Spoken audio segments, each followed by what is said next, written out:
Hello again, everyone. Welcome back. You are watching the Vintage Sewing Machine Garage as I make attempts to fix that hot mess of a sample. There's a reason I do test stitching on all my machines. This is, of course, the bottom thread that this is the stitching I was getting on this machine, and been making lots of adjustments and corrections and repairs to the machine. So this is what happened before I disassembled and reassembled the tension assembly right there. And so again, our top thread was looking pretty good. It's the bottom thread that was giving us grief. So we are going to see if any of my efforts have made a difference. So when you're getting ready to set up for sewing, again, those of you who are sewists will know this already.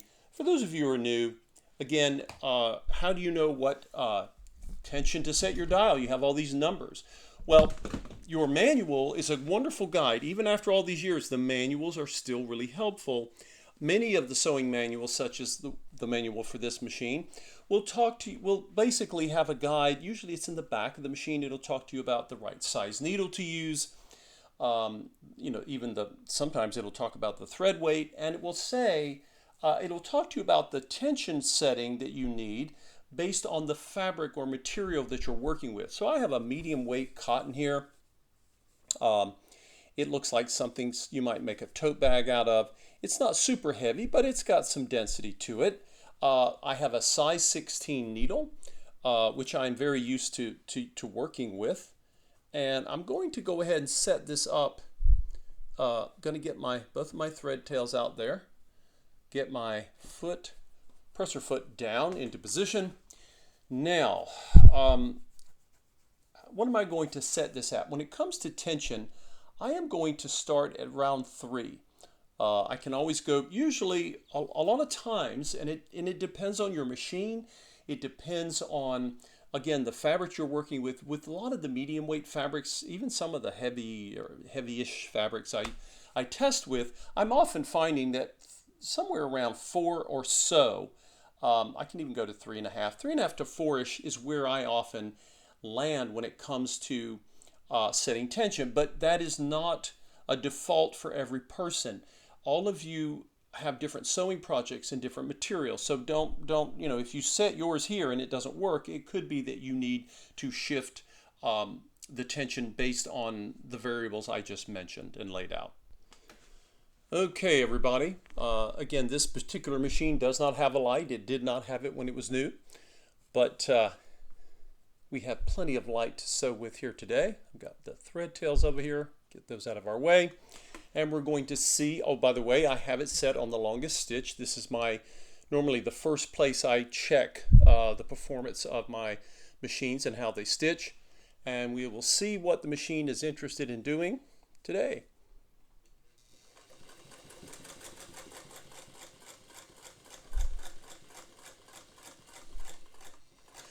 I'm moving that machine really slow, and I can even do some back tacking. This machine will definitely sew a lot more quickly than what you see here. Good time to get these long thread tails out of my way. But I like to go slow, especially when I'm trying to encourage a machine to sew properly, and I'm thinking, okay, is this, trying to diagnose what's going on with it. Just come over here and we'll run another row and come back up. And I'm going to try to maybe sew a row a little faster.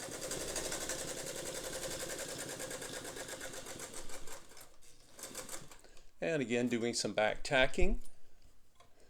For some people who would have bought this machine when it was new, it might have, depending on how old they were and how long they've been sewing, it could have been one of the first machines that had back tack. So they were pretty excited. I know today we may not get all that passionate about some feature what we think of as so simple as going in reverse. But back in the day, it really mattered. Okay, let's see what we've got here. I am now going to shorten the stitch. Going to come over here with the stitch length, and again, when you're doing short stitches on any vintage machine from this era, remember, when you get up to 0, as the stitches start to get shorter and shorter, you can go up and get short, but don't go too close to zero, because if you do, you're apt to get a mess because the machine, it's not feeding enough to actually form a stitch, and that's when it forms knots, and that's a royal pain. Then you have to untangle everything. All right, now we got the short stitch. Let's see what we get here. I'm again just moving at a moderate pace, not going crazy.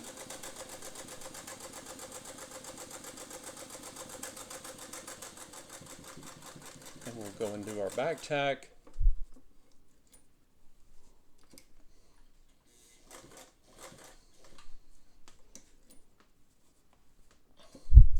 All right, now I'll come back over and I'm going to go back to my long stitch, and we'll do one more row of the long stitch, and then we will see. We're going to take a look at the back and see, have we made any progress, or is this machine still going to be fussy? I won't know until I turn this over. All right, let's see. And this is just my normal moderate pace of going with. Now, I'm going to pull our test sample off here. Now, one of the things, I don't know if you guys noticed this, but earlier when I was doing the test stitching here, I was doing my top stitch, right? And the top stitch was looking okay, and then I started to notice it's actually a little loose. I didn't really notice it when I first did it. And some machines are better than others at giving you just a laser straight line.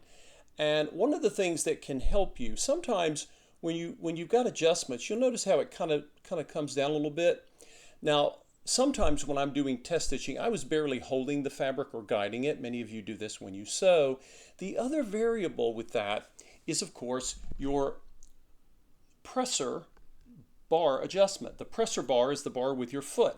And so, I had this was looser. It still had pressure, but I adjusted it some yesterday, and then today, just before sewing, I kind of turned it and added a little more, not all the way. And the more pressure the foot has on the fabric, the more likely it is to not create wiggly lines. You still have to guide your fabric. Okay, this is what I had before. Now remember, the top stitch is a little loose on the left, that one that I had before I did the disassembly and reassembly of our tension assembly. And then this over here is, I changed the thread color, but that stitch is a lot more balanced, I think. All right. The old one looked balanced, and part of it is, like some of the short stitches were, but some of the long stitches over here in that blue color did not, they weren't as, they needed a little more tightness, I guess. All right, what do you guys think? Are we going to get any improvement after all the efforts? Let's take a look. Oh, there we go. Hooray! This makes me happy. Hooray! So, this is a great example of when you have a machine and it's not doing what you want it to do, especially like that, right?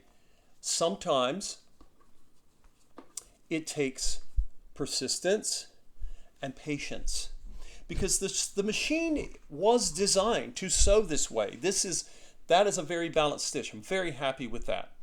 And I also, because I know my top thread is red, sometimes you'll see a little dot of a different color. I don't even see a dot here, but that's a very balanced stitch, guys, and it wasn't balanced, obviously, over here.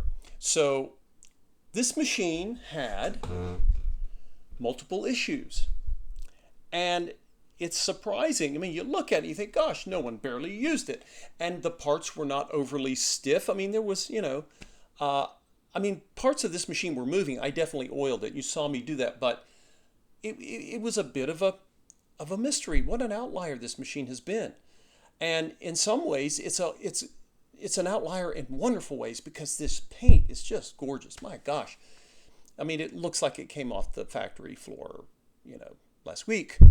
And whoever had it stored it in climate control comfort. I cannot tell that this machine was ever exposed to the intense heat of an attic space or the cold, moist, and corrosion encouraging dampness of a basement. It was well preserved wherever it was preserved, because it sure wasn't used very much. And I'm very happy to see that in spite of all of those things, the issues that it had with forming a stitch were because someone, I think, this is, you guys tell me, maybe you have a better theory of what happened. I always have these what ifs, like what happened to this machine and what was someone doing with it? When a machine looks like this, it reminds me at times that someone may have made an attempt to work on the machine to try to fix whatever, because machines, they can get out of adjustment, and maybe someone else uses the machine and they don't know what they're doing with it, and then someone tries to fix it. And I think someone did try to fix it, and they tried to fix this and ended up getting it out of adjustment. And then someone may have taken apart the tension assembly, because this assembly, unless the good people at Singer back in the day misassembled it, which would be very unusual. I'm not saying it couldn't happen, but I kind of wonder if somebody was trying to fix. They were doing the best they could. I'm not picking on them. It was like, okay, I'll try to fix it. And they were not succeeding. And they didn't. And someone got frustrated with it, but hey, this was expensive. And it was. Even the basic machine was a lot of money for people back in the day. And so they didn't want to get rid of it, and especially if it was a gift, because someone would say, how's that sewing machine I got you for Christmas or as a housewarming present going? And you had to have it. You couldn't say, well, I got rid of it, I didn't want it. So people just put things away and they left them. So this machine has been it's been refreshing for me, because I often get machines with the same issues. And this machine had, well, look, it's only the second machine I've ever had that had issues with, knock on wood, or knock on vinyl here, that had issues with its stitch length adjustment. It's just not common. And because they're so beautifully built, I have a feeling someone was trying to probably tinker with the bolt over there on the right. And again, you start thinking about, wow, of course, tension is a much more common issue that machines have. That can happen to any machine.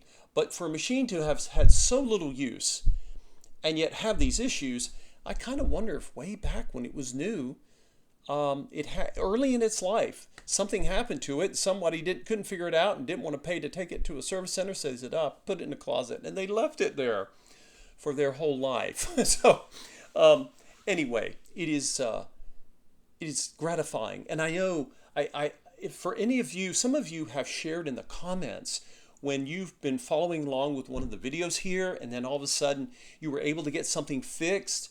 And it's so wonderful to hear that, because I know what it's like. Even after 12 years of doing this and 10 years of the channel, I still get excited when the machine finally comes back. It wakes up, as I like to say. This one wasn't really that sleepy because it wasn't stuck and frozen, but it wasn't going to work until it had the maintenance done, or the attention, the repair. In this case, it didn't need any parts. It just needed to be repaired properly. And so I hope that watching this video and other videos on this channel has helped you in some way, or helped a friend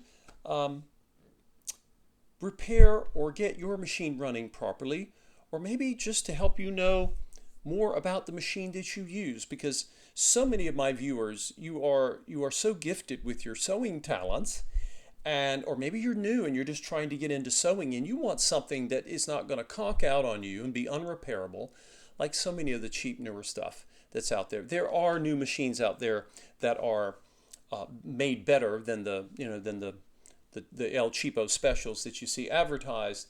But again, I have many clients who say to me, I have a new machine and it's great, and I like using it, but when I want to sew something heavy, I'm kind of worried about messing it up. So I need a good old iron sides. And so if you ever see a Singer Spartan Or maybe you don't even notice. Maybe you're looking at machines for sale and the seller didn't think to photograph the top where it says the Singer Manufacturing Company. If it's a Spartan and you say, well, what is that? Just remember, you're looking at a Singer. To be specific, you're looking at a Singer 99. That just happens to be labeled and marketed once upon a time as a separate brand for the Singer Company so that they could sell machines at a slightly lower price without harming the prestige of the Singer brand. This is very common in consumer products even today, and it certainly was back then too. I hope this has been useful for you because I did not know until just now if my efforts on this machine were going to work. And when you work on a machine yourself, you won't always know that either. Sometimes you just got to keep trying. You saw me do that. One of the things I try so hard on this channel to do is to encourage all of you not to give up. It's easy. You get stuck. You try something. It doesn't work. You try something else. It doesn't work. Well, then you go back doing more research, right? You can go and join. There are sewing groups for machines where people share information. You can do that. You can come online like you do here at this channel, watching videos to try to understand your machine or something about your machine. Because remember, most of the time, and I would say the vast majority of the time, when you have a vintage machine that all of a sudden is not doing something or it's not working properly, it's not broken.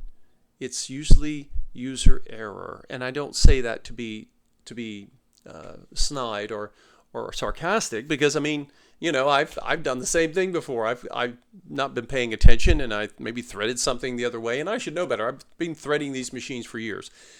Just be gentle with yourself, right? Don't be too hard on yourself, and keep trying and look to other people who do this, because these machines, my gosh, they are just these little beasts. I mean, this thing is really old, and even the ones that have been used a lot. Some of you saw a recent Singer 99 that I had on the channel, and that poor machine, oh my gosh, it was, given up and left for dead. And I was able to bring it back. This machine is just gorgeous. It's the opposite aesthetically, and yet it had arguably even more mystery to it in terms of how to repair it. But it too is ready for another lifetime, or 2 or 3 lifetimes, of people to use it to make things. And I just think that's incredible. And I know a lot of you love vintage machines for the same reason I do. So if you haven't subscribed, please just hit the subscribe button if you would like to. And if you would like to assist me in purchasing more of these machines to save them from the fate of usually the landfill or the recycling, you can just click on any of my video links where you see Buy Me a Coffee.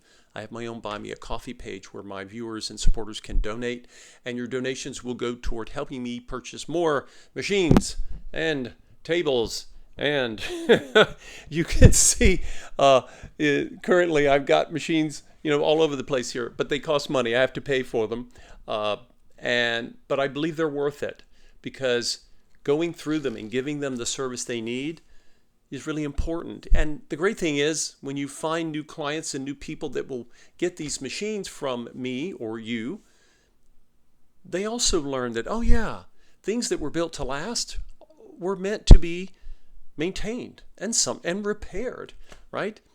If we said to the generation that bought these machines, what do you feel about the right to repair? They would look at you like, what are you talking about? Everything should be repairable. And it was back in the day. But we don't really have that anymore. But maybe that's why we're drawn to some of these amazing consumer items from the past. I've worked on, you guys have seen mixers in the backgrounds of my videos. I'm always fascinated with things that were made really well. And I know they were. And if we look at the prices and what they would cost today, it would just make you pass out when you think about what a mixer would have cost back in the day. But thank you all again for supporting and following along with this little Spartan's quirky journey to getting it to run again. So hopefully I will find someone who would like to adopt this, take ownership of it, and put it to work, because this machine is, you know, it's pretty much new old stock, I think is the term, where it's old, but it's still kind of new because it never really got used. Thank you all for supporting this channel, and we will see you in whatever the next series of videos brings. Take care, everyone.